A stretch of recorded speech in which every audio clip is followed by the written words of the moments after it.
Political scientists are often asked to solve today's big puzzles. Why, with two similar governments, one works and the other not? And how can a country leapfrog and become a model of market and government in just one generation? For political scientists, this is a lot like how to burn fat while eating ice cream.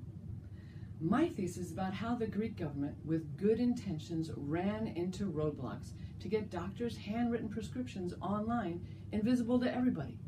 After all, e-prescription, my case study, seems simple and straightforward. It was pushed by a party promising good governance. I became interested when meeting Greek leaders who said they had tried everything, but were thrown off track by a monster they called the system. Wait, isn't a system made of people who can be encouraged to change? That's why the government invited the Troika in, to help tame the monster and keep Greece from bankruptcy.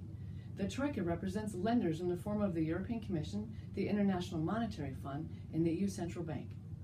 Now, when the pace slowed on e-prescription, Greeks themselves inserted their plan into the official agreement with lenders.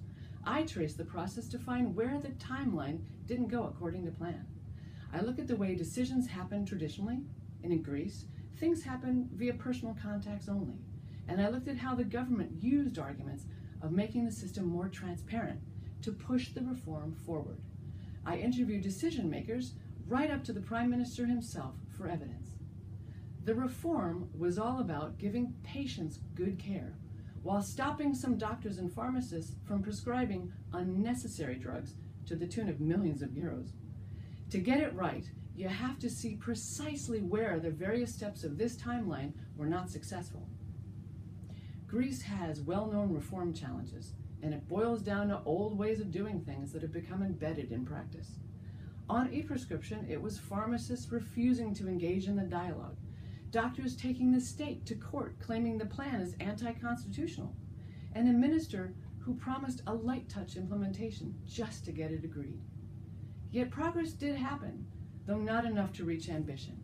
And reform happened when Greek leaders used the Troika to push the policy through the monster.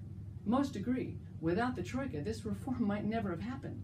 By spotting just where the roadblocks are, Greeks aim their firepower there, using transparency and the Troika as monster busters. After all, for Greece, it's not just the illegal drug market that needs stopping. And it's not just Greece that has issues with implementation. The message is clear. Tackle your own monsters. Even the Troika can't help you burn fat while eating ice cream.